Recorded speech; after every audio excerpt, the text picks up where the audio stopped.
નમસ્તે મિત્રો, સ્વાગત છે તમારું મારા આજના નવા વિડીયોમાં। મિત્રો, આજે આપણે બનાવીશું દેશી ચણાનું પાલક સાથે મસાલેદાર શાક। તો ચણાને મેં 7 થી 8 કલાક પલાળી લીધા છે અને એને સારી રીતે ધોઈ અને હવે આપણે કુકરમાં પાણી મૂકી અને પહેલાં તો મીઠું નાખીને બોઇલ કરી દઈશું। પાલકને પણ આપણે 100 ગ્રામ જેટલો મેં પાલક લીધો છે। પાલકને પણ 2 થી 3 પાણીથી ધોઈ નાખ્યો છે। પાલકને પણ આપણે થોડો બોઇલ કરી દઈશું। તો સૌ પહેલાં તો આપણે ચણા બોઇલ કરવા મૂકીશું।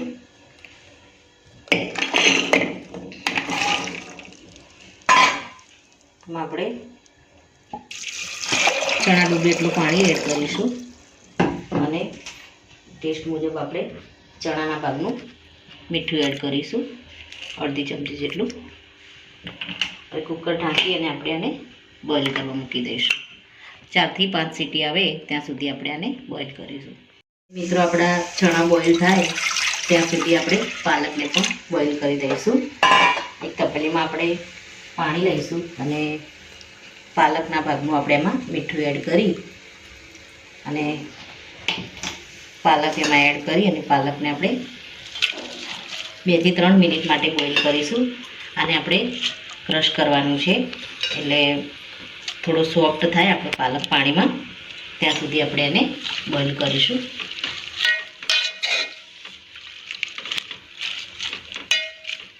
આપણો પાલક પાણીમાં એકદમ સરસ 2 થી 3 મિનિટ માટે આપણે એને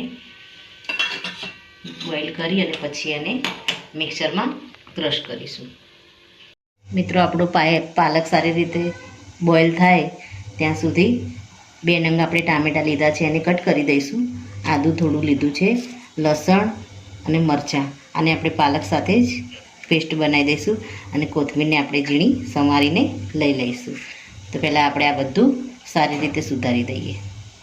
આપણે ટામેટાને પણ કટ કરી લીધા છે, મસાલો પણ આપણે મોટો મોટો કટ કર્યો છે અને આપણે ગ્રેવીમાં પીસવાનો છે। મરચાંને પણ આપણે મોટા મોટા કટ કરી લીધા છે અને ડુંગળી પણ આપણે મોટી કટ કરી લીધી છે।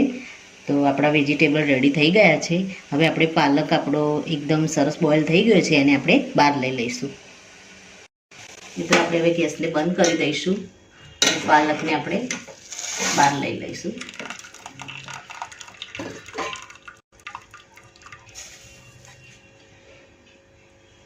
મિત્રો, આપણો પાલકને થોડો ઠંડો કરવા મૂકીશું, ત્યાં સુધી આપણે મિક્સરમાં જે આપણે ડુંગળી કટ કરીને રાખી છે એ અને ટામેટાં, એની પહેલાં આપણે ગ્રેવી બનાવી દઈશું। ત્યાર સુધી આપણો પાલક એકદમ સારી રીતે ઠંડો થઈ જાય। મિત્રો, આપણે ટામેટાં અને ડુંગળીને ગ્રેવી કરી દીધી છે। હવે એમાં આપણે પાલક અને લીલા મરચાં, લસણ, આદું અને કોથમીરને એમાં એડ કરી અને પીસી લઈશું। થોડી કોથમીર આપણે ગાર્નિશિંગ માટે રાખીશું। આને પણ આપણે પીસી લઈએ। મિત્રો, આપણા ટામેટાં અને પાલકની ગ્રેવી રેડી થઈ ગઈ છે અને ચણા પણ આપણા બોઇલ થઈ ગયા છે અને એને આપણે સારી રીતે બોઇલ કરી અને અલગ વાસણમાં લઈ લીધા છે। હવે આપણે આને વઘાર કરવાની શરૂઆત કરીશું। મિત્રો, આપણે ગેસ ઉપર એક વાસણ મૂકી દઈશું, એમાં આપણે થોડી રાઈ એડ કરી દઈશું વઘાર માટે। રાઈને આપણે થોડી થવા દઈશું। આપણી રાઈ થોડી તતડે એ માટે આપણે એમાં તેલ એડ કરી દઈશું। જરૂર મુજબ આપણે આમાં તેલ એડ કરીશું। આપણે 2 થી 3 ચમચી આપણે આમાં તેલ એડ કરી દઈશું। આપણી રાઈને આપણે થોડી આમાં તેલમાં તતડવા દઈશું। મિત્રો, આપણી રાઈ સારી રીતે એકદમ સરસ તેલમાં થઈ ગઈ છે। આપણે આમાં લસણ એડ કરી દઈશું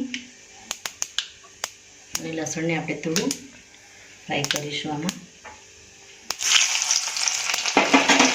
ત્યારબાદ મીઠો લીમડો એડ કરી દઈશું। એમાં થોડી આપણે અડધી ચમચી જેટલી હિંગ એડ કરી દઈશું.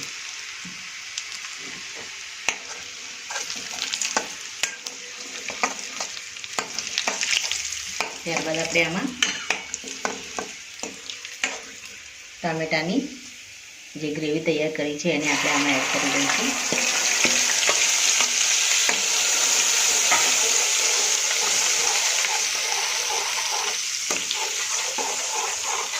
આપણે ગ્રેવીના ભાગમાં આપણે થોડું મીઠું એડ કરી દઈશું. મિત્રો આપણે ગ્રેવીને 2 મિનિટ માટે થોડી આ રીતે ચલાવી લઈશું. ત્યારબાદ ગેસને આપણે થોડો મીડિયમ કરી એમાં મસાલા એડ કરીશું. તો સૌ પહેલાં તો આપણે થોડી હળદર એડ કરી દઈશું, 1 ચમચી જેટલી. ધાણા જીરું આપણે ક્રશ કરેલા છે પાવડર એને 2 ચમચી એડ કરીશું. ત્યારબાદ જીરું, મરી અને સંચળ પાવડર છે એને આપણે 1/2 ચમચી એડ કરીશું.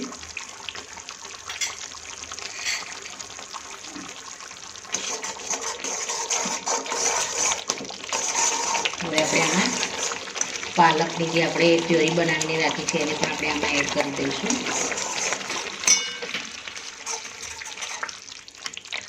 આપણી ગ્રેવી હાઈ ગેસ ઉપર આપણે રાખીએ તો થોડા છાંટા ઉડે છે, એટલે આપણે હલાવતી વખતે ગેસને આપણે થોડો ધીમો કરી દઈશું.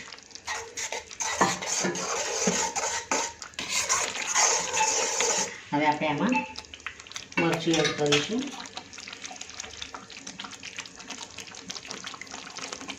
જે રીતે તમે તીખું મોડું ખાતા હોય એ રીતે તમારે મરચું એડ કરવાનું છે. મેં અહીંયા મીડિયમ તીખું મરચું લીધું છે, એ મોટી 2 ચમચી એડ કરી છે. હવે આ ગ્રેવીને આપણે થોડી વાર માટે ઢાંકી અને થવા દઈશું. આમાં આપણે જરૂર મુજબ પાણી એડ કરી દઈશું.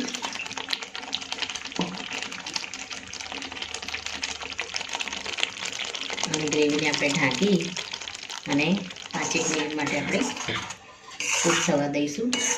ત્યારબાદ આપણે આમાં ચણા એડ કરીશું.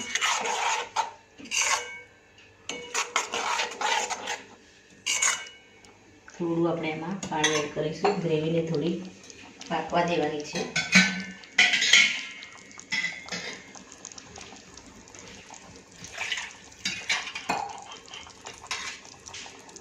એની થિકનેસ પરફેક્ટ રહે એ રીતે આપણે પાણી આમાં એડ કરીશું. અને આપણે હવે ઢાંકી અને ગ્રેવીને 5 મિનિટ માટે થવા દઈશું. ગેસને આપણે મીડિયમ કરી દઈશું. મિત્રો આપણે ગ્રેવીને ચેક કરી લઈશું. ગ્રેવીની થિકનેસ સારી આવી ગઈ છે. આપણે હવે એમાં ચણા એડ કરી દઈશું. જે બોઇલ કરેલા આપણે ચણામાં પણ આપણે થોડું પાણી છે એટલે ચણાને પણ આ ગ્રેવી સાથે આપણે કૂક થવા દેવાના છે.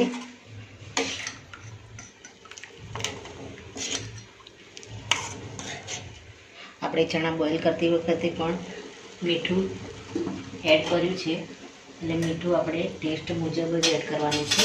જો ઓછું વધતું લાગે તો એડ કરીશું. હવે આપણે ઉપરથી થોડું કાશ્મીરી મરચું એડ કરી દઈશું કલર માટે, 1/2 ચમચી જેટલું. અને ગરમ મસાલો આપણે ઉપર 1/2 ચમચી એડ કરી દઈશું. હવે આને આપણે ગ્રેવી સાથે ચણાને એકદમ થોડા થવા દઈશું, જેથી કરીને મસાલાનો બધો ટેસ્ટ ગ્રેવીનો ચણામાં બેસી જાય. ઢાંકી અને આપણે આને હવે 5 મિનિટ માટે હાઈ ફ્લેમ ઉપર થવા દઈશું. તો મિત્રો આપણું ચણા પાલકનું સબ્જી રેડી થઈ ગઈ છે. ગેસને આપણે બંધ કરી દઈશું.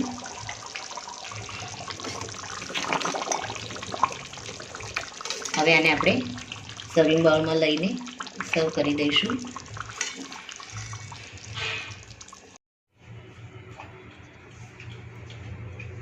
તો મિત્રો રેડી છે આપણું પાલક અને દેશી ચણાનું શાક.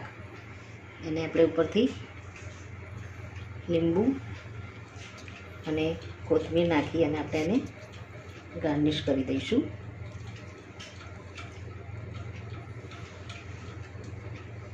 તો મિત્રો આ સાથે મારો આ વિડીયો અહીંયા પૂરો થાય છે. જો મારો આ વિડીયો તમને ગમ્યો હોય તો લાઈક કરજો, શેર કરજો અને તમારી ચેનલ દેશી સ્પૂનને સબસ્ક્રાઈબ જરૂરથી કરજો અને કમેન્ટમાં જરૂરથી લખજો કે મારી આ પાલક ચણાની રેસીપી તમને કેવી લાગી. ફરી મળીશું એક નવા જ વિડીયો સાથે. ત્યાં સુધી આવજો મિત્રો. Thank you.